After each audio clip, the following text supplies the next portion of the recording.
You ready, Ollie? Okay, hi everybody. I'm not as formal as Finley, obviously. I'm not in a toga. And I don't speak the King's English, so we'll just get started. Yeah, close enough. So I'm siding with CATILINE on this one. I'm not going for he was a good guy. I'm going for he was a man that was the victim of false information and a casualty in Cicero's quest to become first emperor of Rome, why CATILINE did what he didn't, the position he was forced into. Real quick, who thinks CATILINE, just put your hand up if you agree, who thinks CATILINE did all the stuff Cicero said he did? And who thinks he didn't? There we go. Even you agree, there we go, see? So you agree with my point. There is nuance. There's nuance, that's a good word. So, yeah, I don't actually have an opening speech, but I do have a lot of evidence, a lot of damning evidence against Cicero that I will share. A lot of sources I've read up, so I'm fully prepared. And Cicero is an incredibly bad man, and I'm sure whatever you have in your opening statement will be annihilated by what I have to offer. Clapping's on Parliament. Hear, hear. Right, may I? Where's the camera? It's been gone. My head's not cut off, is it? No, it's not. No, It's good. Right. Ladies and gentlemen, I come before you today tasked with a grievous affair. Grievous not by its nature, nay, for the nature of this debate is perhaps the finest we have had yet, but it is grievous for the circumstances that have befallen it. To have to labour solitary for the first time since the inception of this classist debating tradition brings me pain in two regards. Not because I feel myself unfit for the task of making my case, for I'm quite assured of the righteousness and defensibility of it, and the ability with which duty shall fill me to carry on, but rather it brings me pain to see how readily intelligent and able people such as yourselves will so attach yourself to a cause unworthy of your support. And also because of the striking resemblance of that man to our god Janus in his two-facedness. The man whom I once felt proud to call my ally, but who has, by nature of his actions today, secured for himself the right only to go by the labels of a turncoat, a traitor, and a blackguard. Understood. That he should sever an alliance as old as our class itself, an alliance that saw him praise some of the most wretched, wicked, and execrable figures of ancient history simply from a duty to myself, and that he should so sever it in defence of such a one as Lucius Sergius Catiline is perhaps the strongest argument against him I shall be able to offer you today. A man so bereft of common honour as he that would shrink from our ancient brotherhood cannot, surely, so succeed in perverting your opinions, decent people of this class, to his own twisted view. Indeed, he degrades you even by the assumption that you will be as bereft, as loath of morality as he has been to endorse Catiline at all. Alas, here I stand, bearing an ironic resemblance to that debauched scoundrel whose baseness I shall strive to prove to you in this debate. It shall further be my aim to elevate in your estimation the man whose legendary and admirable example I am following 2 millennia and 88 years on nearly to the day, Marcus Tullius Cicero. It is with this twin ambition of praising Cicero and denigrating Catiline that I shall precipitate my pronouncement. I shall not attempt, as in my previous speeches to you, to provide a Seratin list of the Catilinarian crimes, as you are all acquainted with the facts of the matter. I am certain of this not only because you are wise people, but because also I have read so much of the evidence to you from my own lips already. The issue in this case, and the linchpin upon which my adversary's whole argument hangs, is in his deception of your sense of veracity. This man will try to deceive you that I am blinded by admiration for Cicero from seeing the facts. It is he who is blinded by his inexplicable preference for a man universally declared a cad by the ancient sources. How can it be I, ladies and gentlemen, who am blinded by admiration when every one of my declamations is couched elegantly in the distinguished writings relied upon not merely for the deliberations of our august class, but for the historical information of all the world's narrative on this period? In his argument, I guarantee you now, he shall make no direct quotation from the sources, not because he is lazy, but because he is a cunning foe who knows that to do so could only harm his chances of ensnaring you in his foul ploy. Nay, his case shall be hung, as I said before, upon a linchpin of deception, and will be peppered with pathetic appeals to your emotion. For indeed it is only through a manipulation of your emotional faculties that an attempt to paint a picture of an innocent underdog, unrivalled in purity and virtue, and wronged by all the world unjustly, that he could hope to dissuade you from sense. I shall make no such emotional appeal. I shall present you with cold, hard evidence, testimony of men living much closer to the time and with much greater access to documentation than Oliver George Colbeck. So it is that I shall destroy his inverted pyramid of piffle by destroying that linchpin with the mighty force of evidence, that same force that saw right prevail over Verres in 70 BC. He will tell you that Plutarch and Sallust were not there themselves, and that reason tells us that they are mistaken, and that they inherited biased accounts from Cicero. But to sow doubt the core pieces of our knowledge of the era throws so many other things into doubt. Are we really to accept that a passage passed down millennia from author to author is untrustworthy simply because Mr. Colbeck tells us so? Is that the level to which historical analysis shall drop? No, not if I have any say in the matter. And while, of course, I am not indicating that we must take every claim from the ancient sources at face value, I am of the opinion that what that man will call a pinch of salt to be taken with the information is actually a great saline heap, which will drown out any hint of truth and is practically an attempt to rewrite history.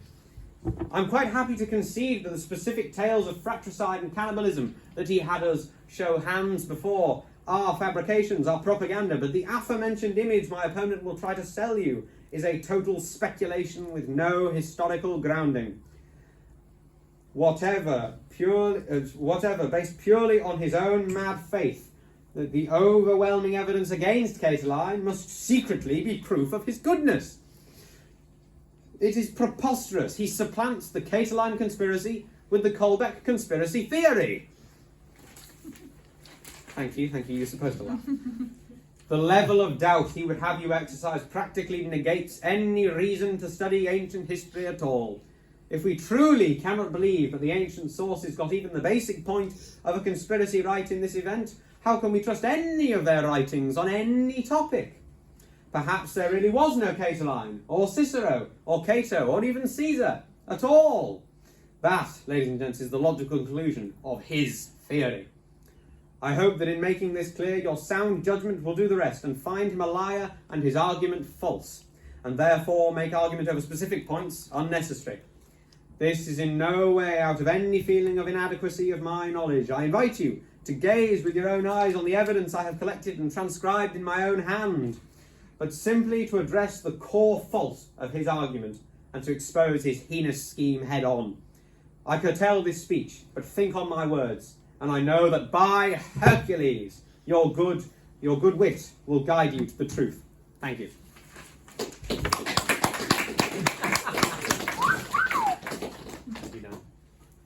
Right. Right, okay. So, questions. Ollie, you've got a question? I've got evidence. Piffle. My turn. That was, first of all, very good speech, really well done. Very Ciceronian. Yeah, Ciceronian. I learned from the best. Yes, well, the best we can debate. He was a very good linguist, orator. Thank you very much. And used his words to go against the people. To convince the people. So why don't we use some of his own words against him? If I can find my notes out. There we go. Would you like to start with Cicero? We can start with Plutarch if you want.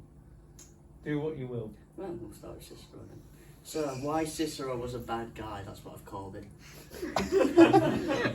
Take this very seriously. So, in Prosulla, which was his speech, 33, he said, "If I have saved myself from danger, ought I not to have saved the Republic from danger when I was consul?" This is a very self-boasting act, claiming that he saved the Republic by keeping himself alive.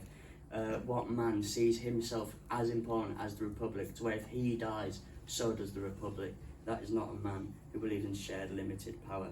I like that in your speech you suggested that I would have not done my research, and I will say, up until about last night at 1:30, you were correct. I finished watching Captain America Civil War and thought, I should probably do some ancient history. So, I did quite a bit of reading, and I found a lot of damning evidence. So, even Sallust, a man who very much goes against Catiline, said, "But when Gaius Manlius arrived in Fasulia, and Catiline's threat grew more frequent, then Cicero, the consul, took many precautions beforehand, fearing danger. This shows that Cicero acted out of fear and rumours rather than solid proof and hard evidence opposing his authority as consul, allowing his actions driven more by panic than rational thought. A threat that he had made up and perceived as a danger to the Republic, rather than actually seeing first-hand evidence of any danger at all." May I? Yes, you may. May I? Yes, you I may. think that the extrapolation he has drawn there from the most inconsequential sentence of the sources is absolute. It's the biggest reach I have ever heard. Sorry, you emphasise the word beforehand, and suddenly from that you have extrapolated that Cicero was a man acting out of fear. I think that this is the most puerile interpretation possible. What that shows is a man dedicated to the Republic who took action beforehand. We know from Plutarch that the conspirators seldom met without wine and women, where Cicero approached things with sober judgment and calculated actions. He was a wise man who took wise actions. And the point you mentioned earlier about Cicero valuing himself in the Republic, that was probably, I suspect you've taken this out of context, in that what he saw was that he was the only man who could have delivered the Republic at that particular juncture. And he was the instrument through which the Republic might have been preserved. He is not declaring his own grandeur on equivalent with the Republic. He's saying that it is only through his labours that the Republic could be saved, which I believe may be a self-aggrandisement, but we know that to be one of his oratorical tactics, which I have used myself in the speech, and I think it's thoroughly justified in the specific circumstances. May I ask what one of the key things for a Roman politician to have is, outside of the ambition? What the Romans proclaim is very vital to their political system. Well, that would be shared limited power, is I think the phrase you want me to conjure up. It is. What man who believes in shared limited power would claim himself the sole necessary man to do the job in Rome, to save the Republic? If he believed he truly was a man of the people, seeing for the glory of the Republic, why would he not welcome other people in to help him aid in the decisions? He had another consul, and he sent him off to prepare for war in another area. Was it in Italy? Another area? Etruria. In Etruria. Why would he do that when he could have gone to Antonius and spoke to him? Yes, Antonius was a very lazy man, but he was still co-consul along with Cicero, and together they could have tackled the Catiline conspiracy together in a much fairer way, probably resulting in a different fate and outcome. You're totally missing the point here. He did involve Antonius by sending him against Manlius in Etruria, while he himself took care of affairs in Rome. You're missing the point entirely. And Cicero is not claiming that he is the one man who could run Rome. He was very happy to enlist help in various places when he saw it necessary. He had a large network of informers who kept him abreast of public affairs. He more than likely would have involved Pompey in things, but he was busy dealing with the pirates, and Mithridates carrying on from his command against the pirates in the east. He was occupied. And so what I think you're seeing there is not only a valid judgment about the political situation in Rome, given that most of the men with Cicero weren't up to the task as he was, being a man of extraordinary ability, but then also I think what you would see is sentiments that would be echoed by many people at the time. It's pretty apparent that after the executions took place of the conspirators, Cicero described it as his proudest moment, when he was paraded through the streets triumphantly by people, victorious generals, victorious colonial officials, who said that true for little things like honour, status, wealth, the Republic may owe us a duty, but for its preservation we owe it all to Cicero. That just goes to show how much his actions were appreciated at the time, and I think that is possibly the sentiments in which Cicero meant what he said. Can I ask you a question then, Cicero. How do you justify that rather dodgy deal you did with Antonius, whereby in effect he spends the year 63 sat on the sidelines? Don't you think that actually paved the way for one-man rule further down the line? No, I don't think so, because if you look at the example, that deal was not emulated later on. It was different means that we used to secure one-man rule. And what I would say is that Gaius Antonius was widely recognised at the time to be thoroughly useless. And even then, Cicero doesn't try and remove him as consul. He does a deal. He does a perfectly constitutional deal that was in no way violatory of any of Rome's laws at all. It was a very sensible thing. And I would argue that by manoeuvring in that way and making himself predominant in Rome, he absolutely positioned himself to be able to deal with the conspiracy head on. And I think if he hadn't made that sound deal, then you could have seen a very different outcome, possibly with Catiline taking control of the city. Back to Sean's point about it leading to the eventual outcome where Rome was ruled by one man. Have you heard of the honorific title Pater Patriae? I have heard of Pater Patriae, father of the country. Yep. Are you aware that Cicero was granted this by the Senate in 63 BC, a title that was previously only given to the Roman founders and kings, a title that had been long extinct until Cicero came about? I am totally aware of this. I'm totally aware of this your fact. napkin out. I'm totally aware of this fact, and what I think you'll find is that it's very hard to give yourself a nickname, right? My father famously says that at school he wanted to be called Tommy Peng, but right. that was cool back then. But it doesn't catch on. It's very hard to give yourself a title. So what I think you're seeing with Pater Patriae there is just a sense of how grateful the people of Rome were to Cicero for his actions to preserve the Republic. And I do have actually here a premeditated statement about the impossibility of Cicero trying to grab power and form an empire for himself. Would you like to hear it? Yeah, I would like to hear it. So, among the ludicrous claims that this man has made is that the whole conspiracy was one of Cicero's fabrications. He will tell you that he manufactured the threat in order to consolidate power for himself, and that the situation after the conspiracy was thwarted saw Cicero effectively ensconced as emperor.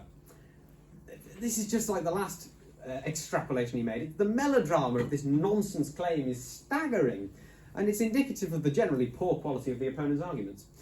In the first place, there is not a shred of evidence that the threat was invented.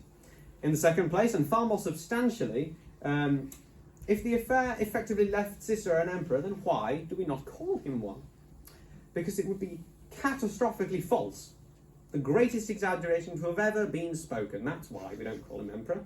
Not only did Cicero make himself unpopular with many nobles by his attack on Catiline, but also, right after his supposed triumphal elevation, he is sidelined politically as the winds turn against him, and he is condemned for having quite constitutionally executed men without trial.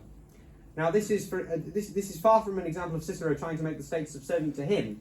It is one of innumerable occasions upon which he served the state, and the zeal of his patriotism inspired him to do so, even when it meant a sacrifice of his own prospects. Emperor, my foot.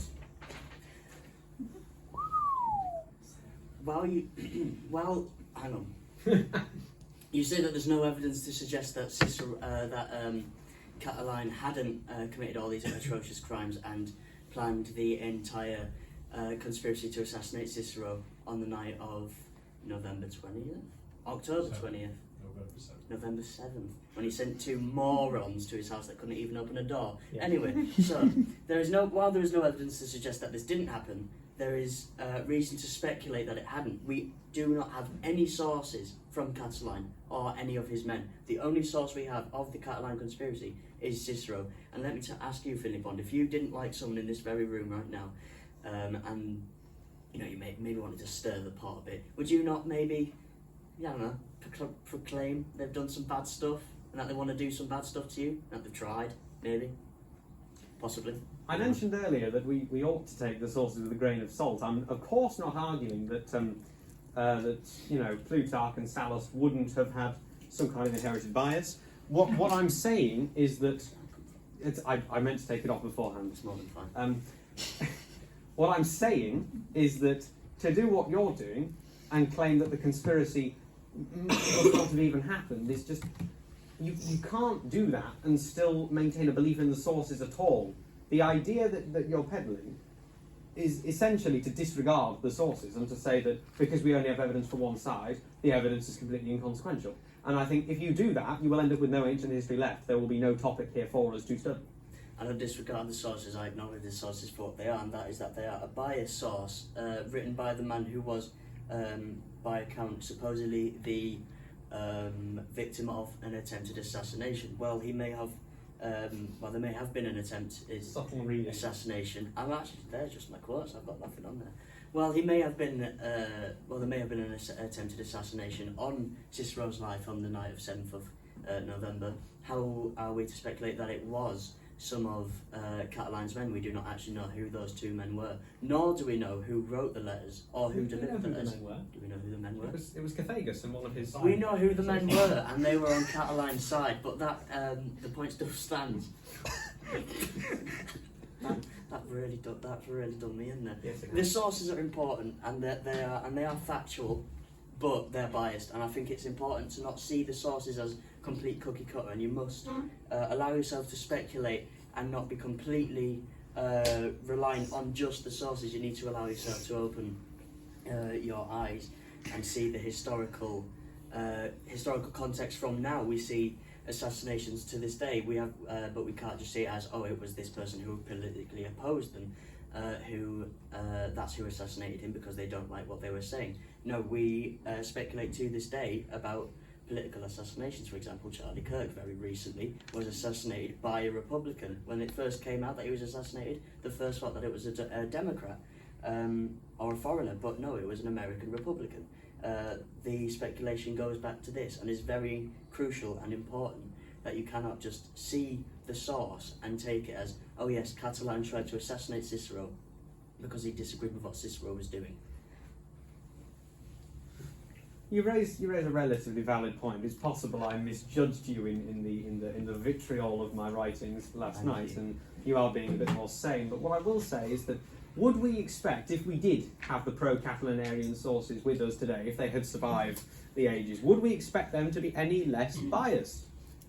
No, I would argue that these pro-Catilinarian sources that you so speculate on would probably be equally biased as the Ciceronian ones, and I would argue that every source is going to be biased. And so yes, while that does mean we take a pinch of salt, it's just, I find the arguments you are putting forward of doubting the very nature of Catiline's involvement in the conspiracy, I consider it a bridge too far. I think that it's one speculation too many, and it's detaching us from the truth of the affair. You raise a good point. All sources are biased, which is true. However, even if we did only have one source from Catiline, say it was even a letter of confession or a letter of refusal, that is still another source, and it would allow us to get a better perspective as what actually happened in these events. While yes, that would be a biased source, Cicero's source is also biased, but having a biased source against that directly opposes another biased source, we can compare, see what is similar in both, and then come up with what could possibly be a semi-truth of what actually happened. The fact that we only have Cicero's sources means that we need to be extraordinarily careful when analysing, because we need to understand that Cicero hated this man and did not want this man to be consul in the next year, which is why he postponed the voting of 63 BCE to September rather than it taking place in July, so that the farmers would go home. If I may raise a point, you say that Cicero hated this man, and while he certainly may have come to hate him, I would refer you to the writings of Sallust, which tell us that Cicero was much more sympathetic to Catiline's individual character than is possibly easy to assume from his political speeches. We see that Cicero understands how people can be drawn in by Catiline's charisma and by his abilities. And so I think to try and draw it as a clear-cut, hatred in that way, I don't think that's entirely accurate. What I would say is that the speculation, again, with the pro-Catilinarian sources, is you can speculate all day long, but at the end of the day, history is about fact, what we have. You can't, it doesn't bear to have speculation all day long about what we might have had. We've got to deal with what we have, and what we have is universally against Catiline. And of course, let's not go back and forth here. We know that a pinch of salt is necessary, but as I said before, it's a leap too far to claim that there might not have been a conspiracy. I don't agree with that. I believe possibly we may have exhausted this line of inquiry. Do you agree? So, I do, yeah. shall we open the floor to more questions? Oh, I've got more points about why Cicero's a horrible person. Right, but I think we should open it to questions. Yes? Okay. You said history is about fact. Correct. When was the last time anybody unbiased wrote anything about history? History is written by the victors, is that not the popular saying?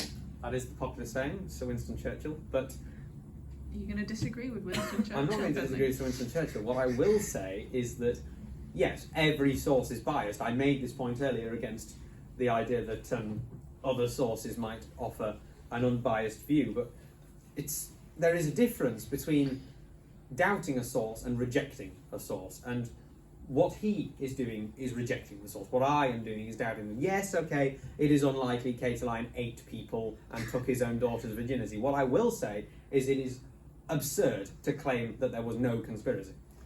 Colbert? I think you're confused about where I stand on this. Well, make your viewpoint more clear then. I believe that the majority of the rumours brought up against Catiline were false. However, the conspiracy did happen and was real. Whether Catiline was directly involved in it or he was just the man that took the blame, being the head of the people, being the figurehead of the people that put the conspiracy forward, whether it was more Manlius who issued the attack to go forward, which we do have evidence to suggest that it was Manlius. What is it? Say it for me. Manlius. Manlius more than Catiline. He had control of Catiline's armies in the north, and it is also speculated that Manlius and Catiline didn't actually know each other that well, and they only worked each other when they realised that they were fighting for the same goal. Well, it is true. I do agree that there was a conspiracy against Cicero to assassinate him.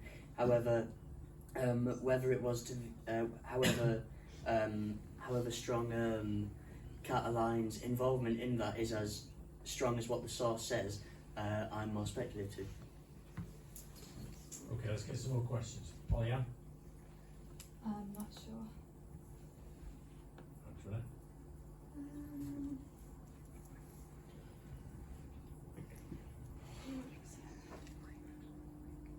Nathan?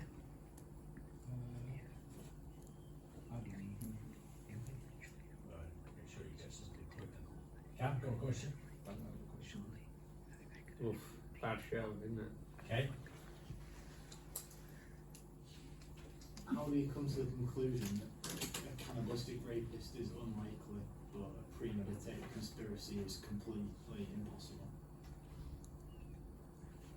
That's absolutely not what I'm arguing. I'm I'm sure you said I'm arguing it was that the conspiracy. unlikely that he was a cannibal, but Yes. the conspiracy was definitely a thing.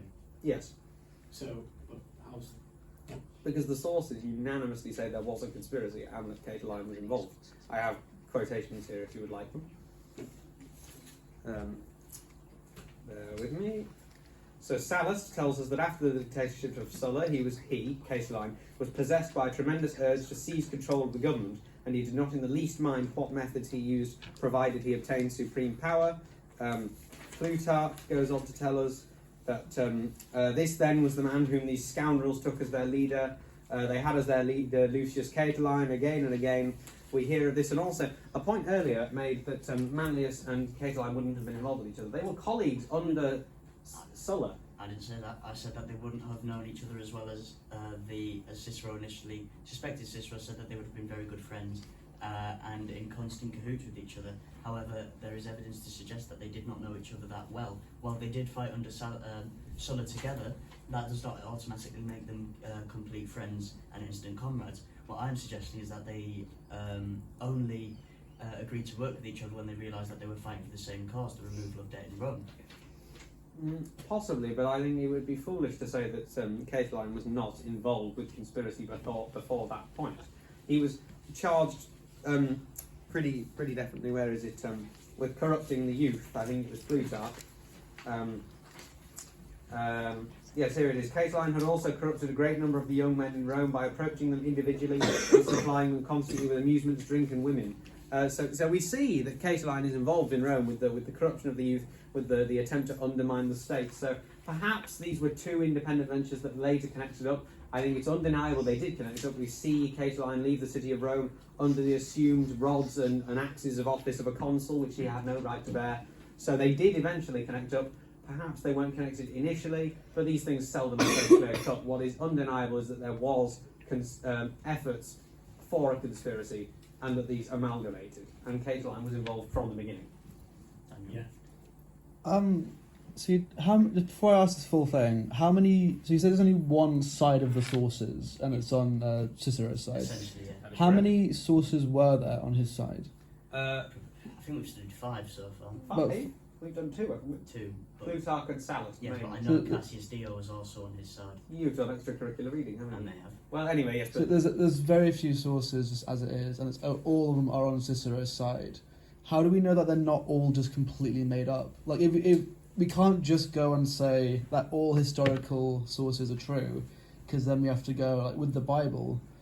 Do you really think Noah's Ark actually happened? That he just put a bunch of animals on a boat and took it away? Even I'll disagree on this because we have documentation to suggest that this did happen, not just a history book that says this guy did this guy did that, like the Bible. We actually have letters, speeches, and documentation from the Roman Senate suggesting that these events did take place. History and religion are very different in the fact that religion comes from a place of faith, history comes from a place of fact. People did live through these events, they did write about these events. These events are confirmed to have happened, and I think that question, in no offence to you, Daniel, is less a question for the debate, but more a question of denying this history. Just to clarify, we do have the words of Catiline in Sallust. This is a news to me. we read them in class. Yeah, we read them on Friday. Oh, yeah. But they're probably not the actual words of Catiline, but they are quite feasibly ideas and thoughts that Catiline had. So the sources are definitely biased against Catiline, but that speech from Catiline, which is not his words, but quite feasibly could have been his words, is interesting. And if you read that speech again, Catiline talks about himself as being champion of the oppressed. So words like that. The Gracchi would speak in a very similar way, and the Gracchi are often hailed in our history as heroes. We see the Gracchi as quite heroic figures trying to save Rome from, the upper class. Yes, because the Gracchi did not lead debauched lifestyles and attempt to overthrow the state. They worked within the confines of the constitution, and this is where the key line is drawn between reformers and revolutionaries. The revolutionaries, like Catiline, wanted to burn down the city, whereas people like Tiberius Gracchus were actually acting in the genuine interests of the plebs by attempting to work through the political system. Okay, so you say that what I've totally forgotten his name. Not Caroline. Cicero is legitimate because he was working within the laws of the country. Would you argue that what the Nazis did, because it was in because it was within the grounds of their country's laws, was also cool?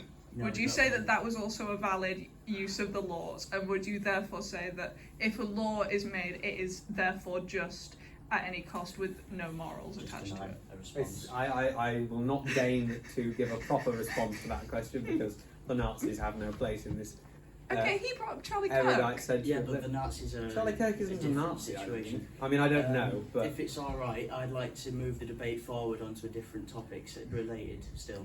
Daniel has a We question. can have one more question from over there. Just before we continue, was it not the Romans that inspired Hitler to complete the Third Reich? oh, a load of malarkey, Right. absolute faffery. Let me find. Here we go. In fact, just before you come in on it, on your point, Cicero, about operating within the constitution.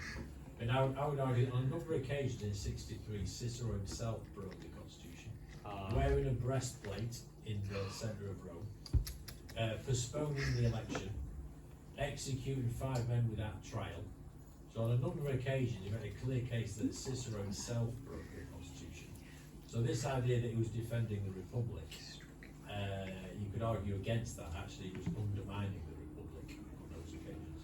I do not buy these claims, mainly because in most of the cases, the biggest charge against him is that it was unconstitutional of him to execute men without trial. But we forget the Senatus Consultum Ultimum, the final decree of the Senate, had been passed at this time, which allows the Senate to bestow power upon the consuls in order to take whatever action is necessary to defend the Republic. And I think wearing a breastplate is not a violation of the Constitution, it's just a tradition. And I would argue that Cicero feared for his life at the hands of some mentalist conspirators, so I think it was completely fair of him to wear a breastplate.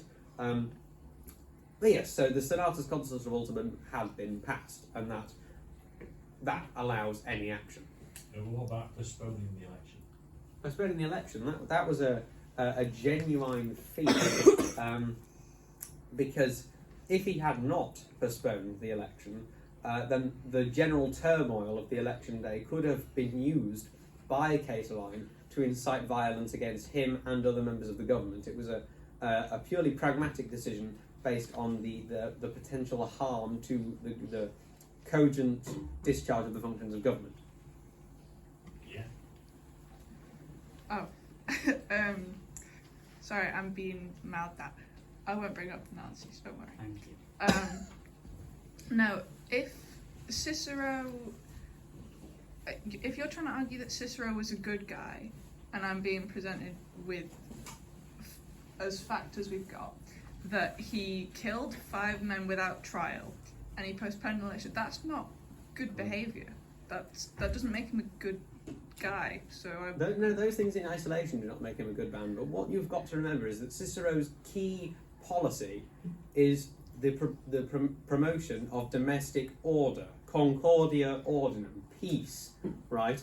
And if you look at the previous constitutional upheavals where people like Sulla, 9,000 dead, 5 men executed on good grounds with evidence, the letters that were sent to Crassus and other leading popular politicians, it clearly shows that Cicero is taking action for the defence of the Republic, reasonable action, which did precipitate a lasting solution.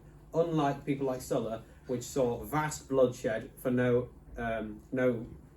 real goal in the end, because it all fell apart 20 years on. But if they stood without trial, and they got killed without that, is it not peace via dictatorship in that case, if it's just him calling the shots? I'm glad you brought up the word dictatorship. So, we all know how the Cursus Honorum works. For you two, the Cursus Honorum is the Roman political system. What happens in the Cursus Honorum? Above the consuls, there is a position called dictator, which can be fairly elected by the Senate in the case of an emergency. This was not done during the Catilinarian crisis, you could say. However, with what Cicero does within the year 63 BCE, it is strongly apparent that he was a de facto dictator of Rome. He was not elected, and he decided to take the power on his own. If he took the power of being dictator on his own, then who's to say he wouldn't have tried to go further if he hadn't been exiled? If anything, right, what happened was the Senatus Consultum Ultimum was passed. Cicero was given the right as consul, the only acting consul in Rome, given Antonius was away fighting in Etruria. He had the de facto power, he had to utilise it to defend Rome, and he did, and he took the right action. Okay, let's just... Olivia, got a question? I was going to ask about the first conspiracy, because it wasn't revealed until a couple of years later, so wouldn't that make it more likely to be part of the plan by Cicero to gain votes and everything? Conspiracies are very, very seldom easy to uncover, and I think any conspiracy worthy of the name is going to be hidden, elsewise it shall not be called a conspiracy, it's just a linguistic fact. And so I would argue that it probably wasn't brought up because Cicero didn't know about it at the time. However, his information network clearly brought that to him in the end, or rather his wife's information network, but that's beside the point. And so he would have found out about it at a later date, but I'd argue that he clearly didn't know about it in the first place, else he would have taken action against it. You mentioned about it wouldn't be called a conspiracy if it wasn't a conspiracy. A lot of people call a whole lot of things conspiracies that probably aren't. So why are we saying that this specific conspiracy isn't just one of these other conspiracy theories? This is I think the first conspiracy, where the second conspiracy is considered a conspiracy because it was more of a political conspiracy where Catiline, there's evidence that Catiline and Manlius sent people to go and try and assassinate Cicero, whereas the first conspiracy is more conspiracy in the realm of conspiracy theory, where Cicero brought up all these allegations against Catiline years later, and after they happened, and that one's more considered conspiracy theory rather than a political conspiracy because of the overwhelming lack of evidence and the kind of suspicious elements surrounding its uprisal. But there is loose evidence to suggest that it may have taken place, which is why it's more in the realm of conspiracy theory rather than a political conspiracy. I think, again, just a matter of clarity. In terms of the Catiline conspiracy, the consensus would be there was definitely a conspiracy. The question is how serious was it? So the Catilinarian side would be that it wasn't a major threat, and Cicero deliberately exaggerated it. Whereas the Cicero viewpoint was that it was a massive threat, and Cicero did the right thing. So I think no historian questions the existence of the conspiracy. The debate is how serious was the conspiracy. Lenny, got a question? Isaac? Why would Catiline make an appearance at the Senate if he was that guilty? It would be really risky for him to do that.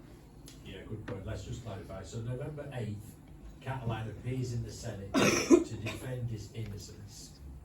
Would Catiline have taken such a risk if he was not guilty? If I may, Sallust gives us rather a lot of evidence on the character of Catiline. And we see in his writings it is told to us that Catiline had great mental and physical energy, but his abilities were perverted and destructive, and that from boyhood he revelled in civil war, murder, robbery, and public discord. But later on it says he was a reasonably fluent speaker but lacked discretion. His boundless ambition was constantly directed towards wildly fantastic and unattainable ends. Catiline is clearly depicted here as a man with considerable energies and effort, but non-compos mentis when it comes to employing them correctly. And so possibly what we saw with his appearance in the Senate on that occasion is a double bluff to try and make himself seem more respectable than he in fact was in his debauched lifestyle. Possibly what we see is a last-ditch attempt to try and keep the conspiracy hidden rather than break out into open war. But generally I would regard his appearance at the Senate is no piece of evidence against the conspiracy at all. But then just on that, why did you reject Catiline's offer to stay at your house? Which would have clarified this whole issue. My house. Because he is a dangerous conspirator. I'm not going to have terrorists in my house. Also, Would you? Also, if Cicero didn't die that night, then it's revealed that Cicero exaggerated, and his career would practically be over. It's catch-22, that's why. Good question. Yeah, go on. So we know there was an assassination attempt. How do we know that Catiline orchestrated it, or is that just sort of guesswork? Because obviously, if he was like in charge, surely he would have had a lot of political enemies who would want him dead. Therefore, would it not just be him going, "Well, I don't like this guy, so I think he did it"? So the reason we know that it was at least Catilinarians is that the two men were Catilinarian, and they were working under Catiline. Also, the later on in the month, letters came out which were found at Crassus's doorstep by an unknown individual. Crassus brought these to Cicero, and then together they presented them in front of the Senate. These letters highlighted a very clear and thought-out plot to assassinate Cicero on the night that the attempt went through. However, the attempt was very unsuccessful, as they didn't even break into the house. Awesome. Yeah, Okay. okay, just a point of clarity. So with that, the mysterious assassination attempt, the other puzzle is that Cicero didn't order the arrest of the two assassins, even though they would have remained in Rome. They were only arrested like a couple of months later. So it is a bit of a puzzle about why did Cicero not order the arrest of the two so-called assassins. Yeah, So if these men were, working under Catiline, that doesn't necessarily mean that Catiline ordered it. It could just mean they were just acting on their own, or even that Cicero might have hired them so that he could pin more things on Catiline's. Whoa. Well, he might have done. No. Cicero did not stoop to bribery. We know this from the Okay. Verres trial. Do you know that him personally? Did you ask No, him? but Oh, he that really is doesn't him, like to be That's fair. the Oh, yeah, most that's ridiculous argument I anyone will could ever say bring I up. It's the agree. Ridley He Scott wouldn't have argument. organised it. He wouldn't Were have you organised there? it. Were you there? Cicero Were wouldn't you have there? It's organised it. absurd. No, it's from the historical fact, because you weren't there either. From the historical fact, you don't even do ancient history. From the historical fact, we can deduce that Cicero had integrity in fiscal matters where many politicians did not. We heard earlier in the Verres trial that baskets of Sicilian gold appeared at his house, but he wanted nothing to do with it. He was against corruption. That's not what I'm asking. I'm Um, saying, could he have No. done a double bluff? No, there's no way. Especially since these people were totally outside of his influence. These are people who are hardline Catilinarians. We hear in Sallust of how nobody who was with Catiline wanted to defect to Cicero, not a single person, even when rewards were put out. So that pretty conclusively confounds your point. Yes. We got a lot very bogged down in the would Cicero have done that, but I think she did bring up a good point of just because it was a Caesarian who tried to kill Catilinean who tried to kill Cicero. Surely, bringing back to what Olive mentioned earlier about Charlie Kirk, we know that it was a Republican who did that, but it isn't necessarily someone who was bribed by Donald Trump to kill Charlie Kirk. So how do we know that it wasn't just somebody acting outside of the whole thing? Because the Catilinarians met very, very frequently in Rome. They would have been in cahoots with each other. It's unlikely that one Catilinarian would not tell Catiline or another Catilinarian that he was going to execute Cicero. It's unlikely that these people were not talking to each other about their conspiracy, perhaps nightly, because they're all in the city together. And we know from Plutarch that they are meeting frequently. Okay, just to make sure everyone can contribute either. Were you worried about any political backlash because of the fact that you did it an informal trial, or is it the senators' court? Senatus consultum multimum. Yeah. Were you worried about any political backlash? I'm sorry, it's a bit confusing how people are saying me when they mean Cicero. You are Cicero. I'm not Cicero. Okay. You're wearing your toga. Everybody Anyway, wants right, it. yeah. Cicero, how did you get here? Backlash. Cicero backlash. Cicero, were you there? Consultant. There was backlash. There was backlash against Cicero, and this is partly why his speeches were so well published. Is because the people did later turn against him. The winds in Rome of political mood turned against Cicero, and this is a great wrong, I would argue, that was committed against him, despite the fact that he laboured so selflessly for the preservation of the Republic. And that's further evidence to show that this is not a Ciceronian power grab. If it was, he would have done what was popular, not what was necessary. Okay. Anyone who not spoken yet want to? Yeah, go ahead. It's not a personal gripe that I have with Cicero. Brilliant. You know that he was born into a novus homo household who was an equite, which is really interesting, as we see in the mid-60s. He begins to align himself more with the Optimates. I think it's the early 60s where there's an agrarian bill that's going to be passed about the distribution of land. Roller spill, yeah. Yes, and Cicero begins to align himself with Optimate policy, so he actually disagrees with the bill. I think it's really interesting how Catiline seems prepared to go down with this. I mean, we know that he doesn't run away from Rome after he's found out, the Catiline conspiracy is found out. Whereas Cicero, I don't know, he doesn't really seem to align himself with his own childhood, his own livelihood. He begins to present himself as an Optimate in the pursuit of power. He becomes really power hungry. Can I just No, answer? no. I'm going to add to that because I think Cicero and Catiline together would have made a formidable team for the reform. The fact that Cicero jumped ship destroyed the opportunity for reform. So you could argue that in this situation, Cicero is the real traitor. Going back to the land reform, that's key important. So you said that Cicero's doing all this for the good of the Republic. For the good of, Concordia ordinum. what on earth does that mean? You ought to know, it was taught. Concord, that's a plane. Ordinary sounds like ordinary, so the ordinary plane. Completely Political order. Thank you, Sean. So back to the land reform. So you claim that Cicero wanted to do all this for the good of the Republic. He's protecting the Republic from the evil Catilinarians that wish to burn down Rome and re-establish it as a new order under a new under a bunch of new great leaders. However, one of the biggest problems Rome is facing towards the end of the Republic is the land reform and the rise of imbalance in the countryside. And in 63 BCE, Cicero released a speech titled De Lege Agraria, where he stated his views on the problems of the land, where he said it is not necessary to give the land to the Roman people, where he's directly stating that he sees no issue with the state of the land and the countryside, and that he doesn't care about rural poverty. A bit later on in the speech, a bit earlier in the speech, he says, "I wish the lands that are cultivated to remain as they are. I do not wish the deserted ones to be divided among new colonists."